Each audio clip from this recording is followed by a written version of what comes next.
Alrighty, hey there guys, welcome to another Train Sim Classic video. Today we're going to take a look at the Penn Central number 2415 Alco Century 424.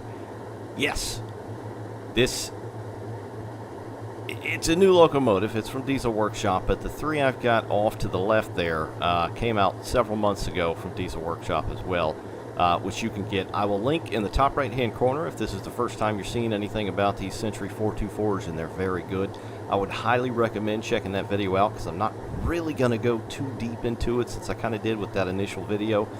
But just a little bit. Again, this is the Alco C424 Penn Central number 2415. It's by Diesel Workshop. This was done via commission, which is fairly interesting in itself. So somebody wanted this made.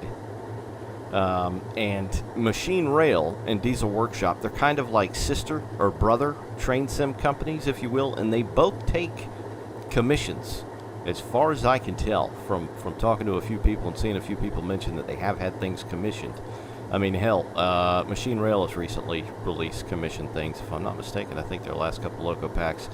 But if you got something you want done and a little extra coin in your pocket, you know, from doing chores around the house or washing your mom's car or whatever the hell, shoot them an email, because I've got all kinds of ideas, but I'm trying to focus down on one before I contact them. But we'll see how that pans out. Anyway, and it costs $10, and you might be thinking $10, while the other pack was like $15, $16, $17, I think, and you get three.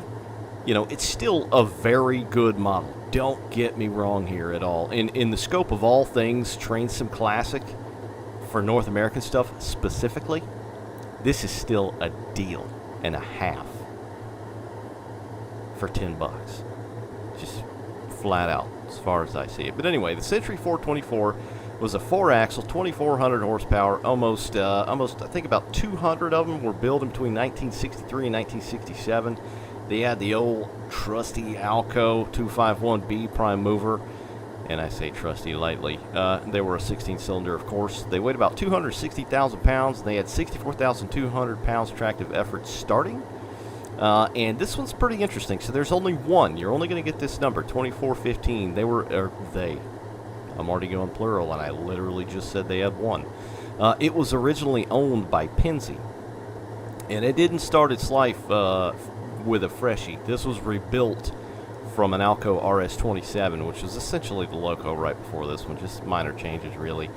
But it was the only 424 they owned, the Pennsylvania Railroad, of course, and it was rebuilt from an RS-27 in 1963, and then it went to Penn Central, and that whole thing went down in like the late 60s. And then it was sold and handed off and passed around to various railroads over the years, like at least half a dozen. And I think it finally ended up at Livonia, Avon, and Lakeville. I'm not totally sure what's going on with this thing now. If you do know, let me know in the comments. It's kind of hard to find a little bit of information about this thing. I mean, I did find a little bit, but not a whole hell of a lot. But I will link below, as always, where you can go and find this pack. It's good stuff. Diesel Workshop makes some pretty good stuff. It looks like it's coming correct. The numbers look very nice. They have the appropriate looking type of font or fascia. It's got the little colorful barcode here, which was all the rage back then, and there's even some kind of little chip on there, something that's nice, seeing little details like that. The lettering looks very sharp. This isn't some fly-by-night thing. This care was taken to this, and that looks very nice, even though it's Penn Central.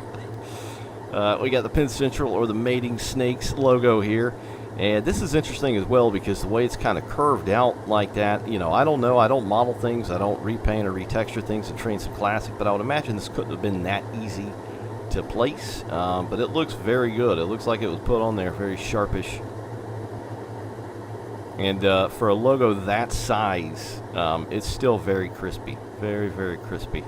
And one of the things about this locomotive, so it's not just a repaint, is the number boards were thrown on the back with these extra kind of, we'll call them lips or horns back here. And the headlight was kind of encased in between them. They've got the class lights up there as well, which do work. And then you can see the hinges here where they pop that open so they could change those bulbs out if they needed to. It looks like the real deal as far as I'm concerned. As far as I'm concerned, I'm pretty sure it did have the yellow edges on the steps there. The handrails, I don't know if they were yellow or they painted them yellow later. I don't remember those. I do remember seeing pictures of the steps being yellow.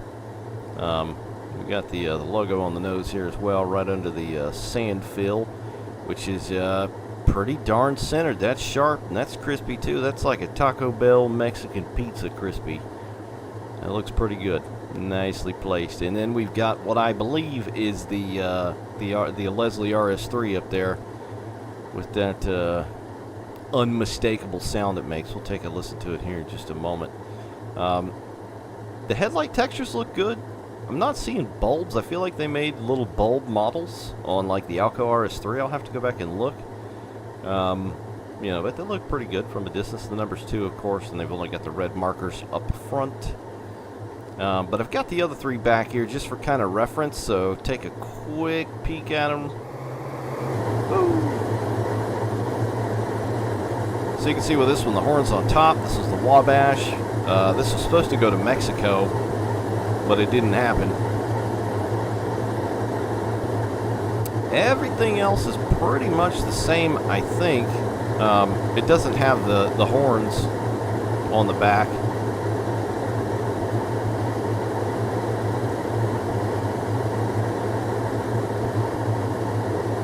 So yeah, they've all got their little intricacies as far as the pack. This is a really great pack, honestly. Probably one of the best, you know, third-party packs for North American stuff to come out in the last year.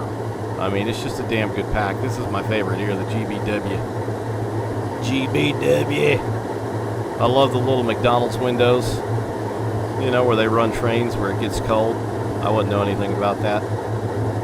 But I think Norfolk and Western's got it too. Yeah, it does. And then this one does not. But anyway, we're not going to look at those. We're going to go back to the pigtail. But yeah, I think everything is pretty much about the same. We'll have a listen to it after we're done sitting here looking at it. It's got the Alco builder's plate right there as well. And then they've got their Diesel Workshop plate up yar. So yeah, all right. Let's go give her a goosing. Alrighty, let's run this Mamma Jamma down the line a bit. Now, yes, I do not have a totally prototypical consist here on this locomotive because sadly, we don't really have the stock of yesteryear, you know, this kind of time period with a lot of the barcodes and stuff on the East Coast that would kind of go with this. There's some stuff floating around out there, but just for the purposes of the video and throwing some weight behind this thing, this is what I went with. Plus, they have great sounds. You can't go wrong. But anyway, yeah, let's go ahead and take a look at it. We'll hop in here. Woo! Whoa! Good Lord, would you stretch that thing out? So, as with the other ones, and the other 424s, I mean, you can open the windows. You can open that front door. Side windows here as well. Got the radio up here, which is pretty cool. I think one of the locomotives in the pack, the other pack, actually has radio chatter, which is a neat feature. You know, as long as it's not like going crazy and, you know, Foreman Dan Hernandez times 10,000, you know, it's pretty neat. So, got the cab lights, which look very nice, just like the other pack as well, which, you know, I kind of imagine it would have. Up, up, up.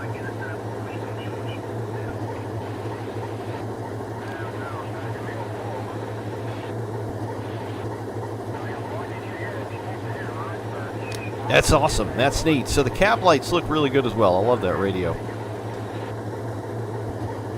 Go ahead and throw her forwards. There's our throttle. Here are our gauges. There's our brake stand. We'll go ahead and throw the lights on. We'll do dim front and back. Take a quick look. It's dim. You could also use H adversely if you would like. And then there's bright. And, you know, that's one of the things Diesel Workshop does. They make, you know, add-ons that look good as far as lighting. They look realistic. They just have that nice, soft kind of orange glow to them. Not, you know, bright-ass white like, you know, most of the stuff you get off the Steam store. So anyway, those look very nice. Turn the number boards on here, and I like the sounds here. Sound very good as well. You can actually see, let's turn those lights off for a minute here. You can actually see the kind of bulb behind the light board there. You know, that looks realistic. I love the way that looks. And the other pack was pretty much exactly the same. We got the back ones as well. Now that's, I just remembered this right here, taking a look at it earlier. That's the only thing that kind of is an issue with this pack that I would say so far is the flares kind of do this when there's obviously a solid object right there, but that's just train sim. And I guess that's part of the issue with having these horns that the lights are on here, is you kind of go a certain angle and they bleed through. But, you know, again, not the end of the world at all. Not terrible. This door opens as well, of course. And the interior in here just looks really damn good, as did the other pack, the main pack. Here's where you'd get to your bulbs with the front numbers there. And let's see, our class lights. We'll go ahead and throw them on.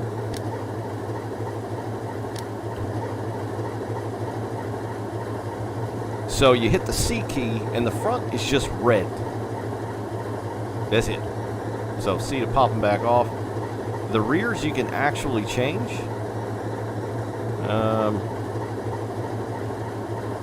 Let's see here. I think you hit the U key. There we go. So it's red and white. I don't think the blue or green or whatever color that's supposed to be actually works. As they, you know, they probably didn't have it Penn Central when they got it because they didn't work with those colors. You know, some railroads were different. So that's neat. You can change those as well. We got our wipers. Have a nice, you know, rubber on dry glass sound. There's no rain. Shut those back off. All right, check our line. We'll get out on the main line here. We'll goose her up a bit.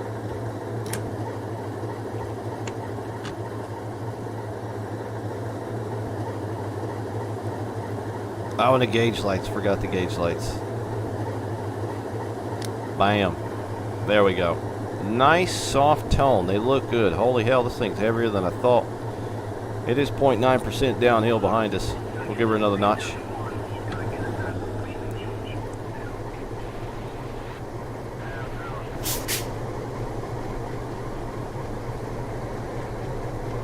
Okay, we'll go ahead and do another one. There we go. And look at the smoke, man. The exhaust effect on these look very good. I mean, they were Alcos. Let's be honest here. They were smoky. Could it be more smoky? Absolutely. Absolutely. But does it look good as it stands? Yes. Yes, sir. Yes, ma'am. Yes, it do. Give her another notch. I'll hold up the horn. Almost forgot.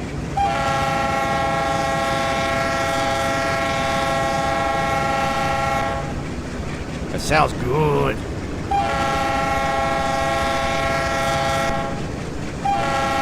Yeah. Woo. The bell. That quick fire steely. Actually see the animation down there as well. Doing, doing, doing, doing, doing, doing, doing, doing. We'll do a distant horn pull here. We'll go down to this loading bay.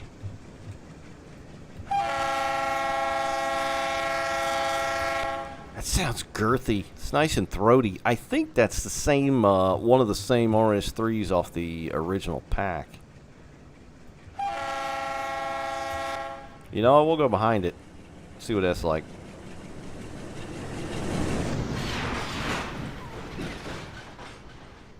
See where we can hear it. And we'll zoom back some more. Yeah, so you can hear that son of a biscuit. I like that. You know, it's the purpose of a horn. You're supposed to hear it from a fairly lengthy distance, right? So it sounds good. It sounds all right. Oh, we're still barely moving. We'll give her another notch.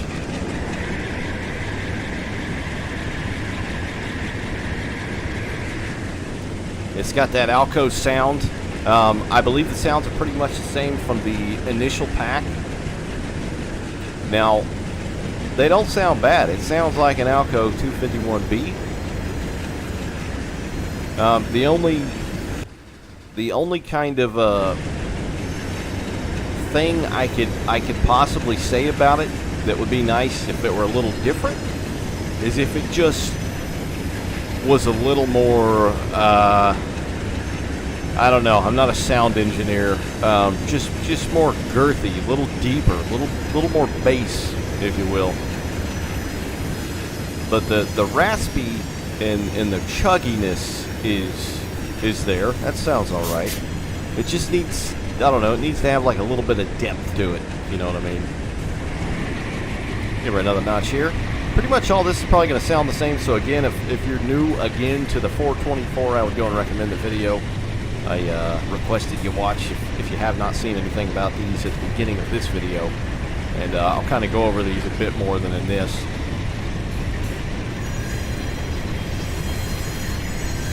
Give her another one. Dang it. There we go.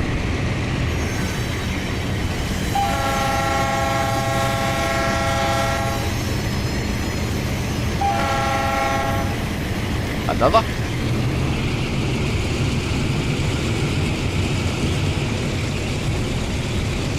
And another one. Yeah.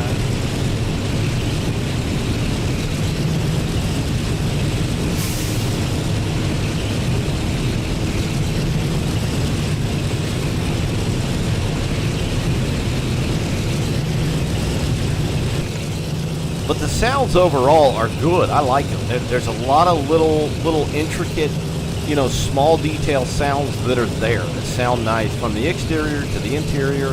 The only thing I'm talking about is like the exterior exhaust, you know, just maybe a little bit more depth to it or whatever the official terminology is. I don't know, a little bit of bassiness. We're about to hit this switch right here at max speed. Might not be the best idea. Testing purpose. Scientific. We'll go ahead and do a run by here. As if these people could be so lucky to have a Century blow by in this day and age.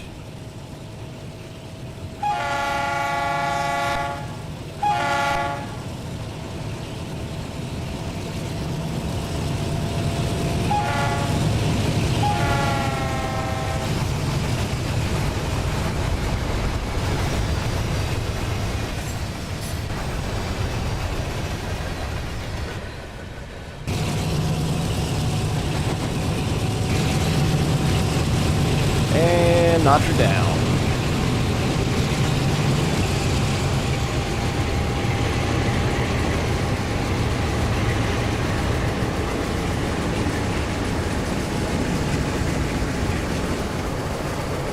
And the smoke is kind of dynamic as well, where it does that shift in transition or whatnot.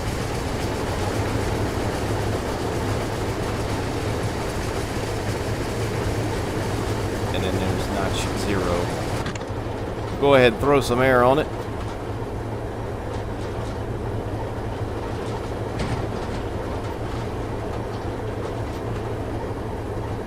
Now there's no real air sound interior wise. You know, I've never been in one of these in real life, probably never will be. I don't know that they had it. I would imagine that they did. So a little additional sound would be nice, but I do know there are some air brake sounds, like when you first start out and you drop it. I'm pretty sure there's some sounds. We'll give her some more here. We'll max it out.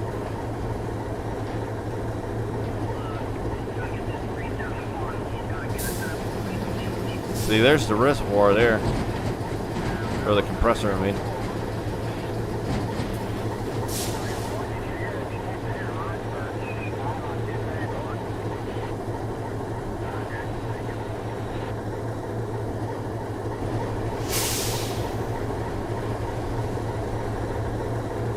It takes a minute to stop.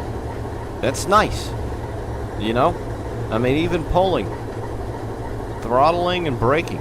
Like, this is nice. I don't think I really talked about those with the other pack, but that's one of the very good things about these locomotives and kind of where they're going with some of this older stuff. It feels a bit underpowered. I mean, not the 2,400 horsepower is underpowered, but compared to, 3,000 and, 4,400 nowadays, it was a bit underpowered. Alright, we'll dump it here, see what it sounds like. Yeah, so there are some air brake sounds. For whatever reason, there's nothing in the cab. I'm pretty sure there should be. Okay, that's great. Yep. Had the Xbox controller on. There we go. But yeah, guys, that's your Alco C424 Penn Central number 2415. You can go and grab it now if you like for $10 down at Diesel Workshop. I'll link down below where you can go and pick this up if you want to check it out. But that's it. Just a quick peek. Catch you next time, guys. Bye.